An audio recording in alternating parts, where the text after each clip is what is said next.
Yeah, I'll let I'll let some folks come up here, but we do have control over what they do. The clock is ticking towards next November, and folks will remember, but turn to what we can do.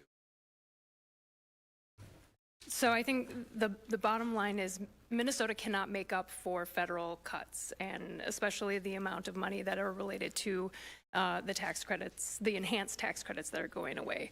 So I know our colleagues at other state agencies that work with health policy, MNsure, and our state legislators are all looking at policy options. But I just want to be clear that there's really no way for us to make up what the federal government is doing. It's not possible with, you know, our limited resources in the state.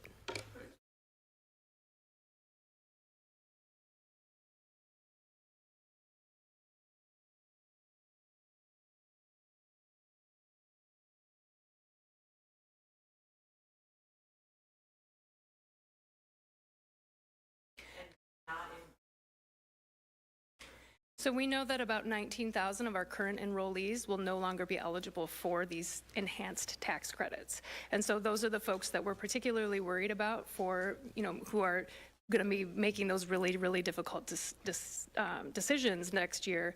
And they're making those decisions right now during open enrollment on whether or not they feel that they can afford their coverage. The good news is lots of people are finding options through just cheaper plans, but that often comes with a trade-off of less generous coverage. And so, you know, more of our current enrollees are switching plans, and when they're switching plans, they're looking for cheaper options. But the trade-off there is often, you know, a higher deductible when they go to use that coverage. And yeah, I mean, the bottom line is we're concerned about the folks who are losing all access to tax credits because they're the ones who are going to be paying full freight for their health insurance.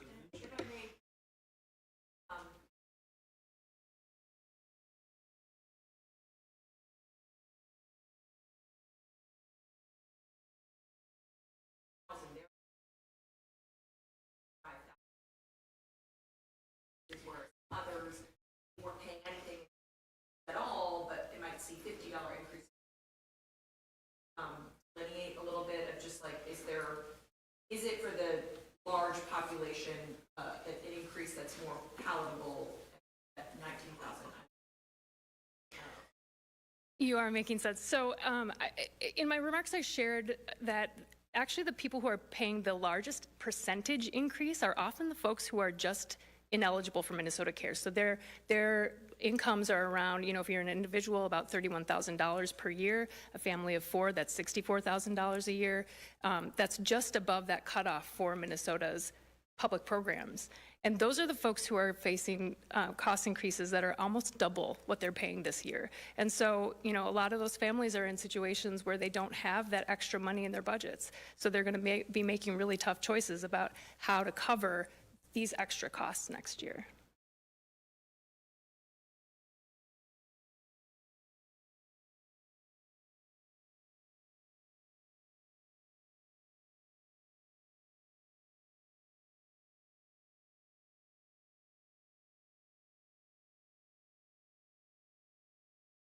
So MNsure doesn't have access to that data. I might phone a friend to my colleague at the Department of Commerce. I'm not sure if that's something you're tracking. If not, Necessarily will clear dryer Department of Commerce will need more of that information when we're looking at rates.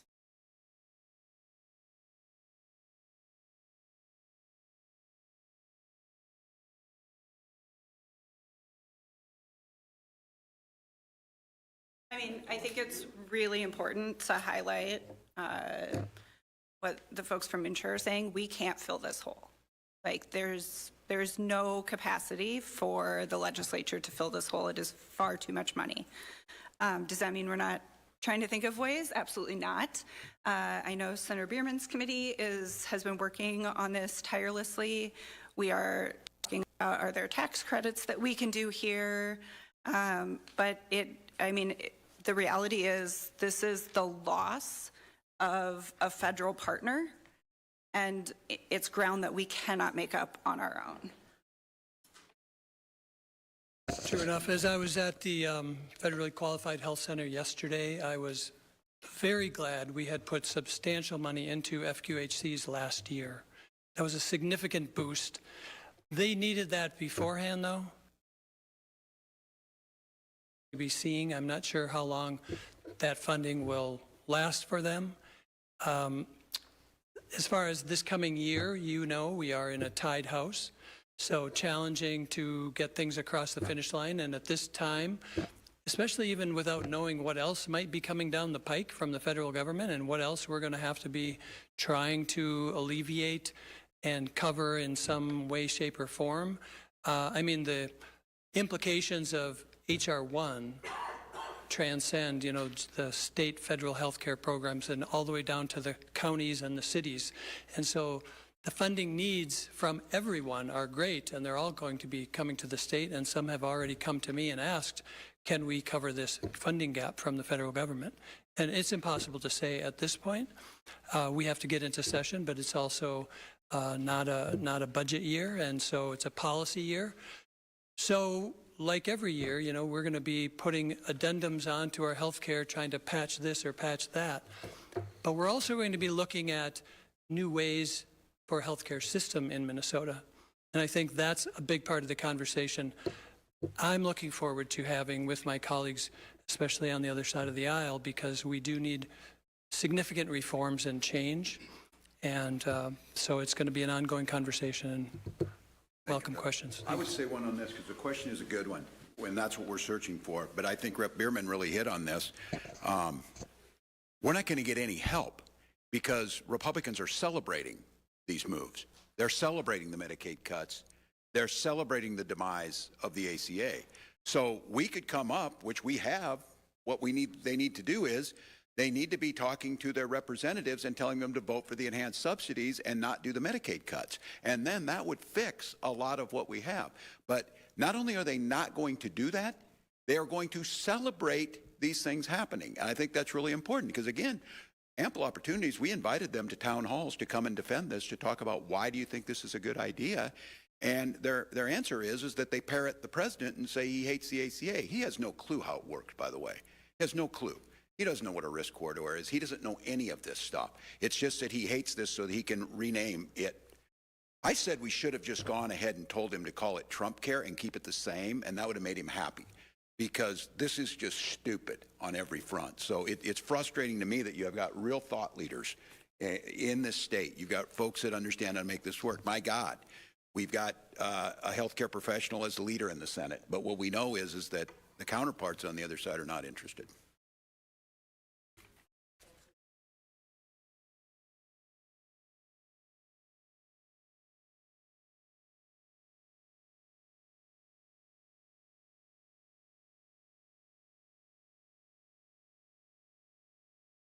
About how the tax closed, how it would impact the after. Yeah, so we'd have to see exactly what passes, and, you know, assuming it's retroactive to January 1st, we would be able to implement, though a lot of, as you said, our open enrollment period will likely be over by then. Our last day is January 15th. So, you know, we would need to do system updates. We would need to rerun everyone's eligibility to see what they would be eligible for in terms of the new tax credits.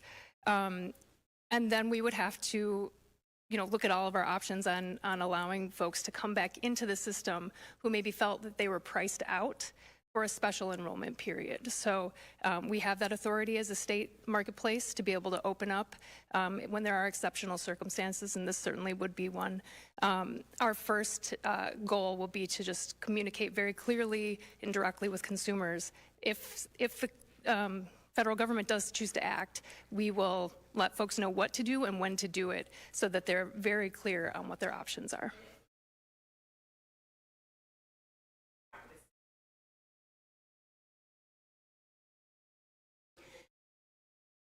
So folks are signing up right now with the current law in place, and current law is that those tax credits, those enhanced tax credits, sunset at the end of the year. So when they're signing up for their coverage, they're seeing what their increased costs are that will start when they pay that first month's premium due on January 1st.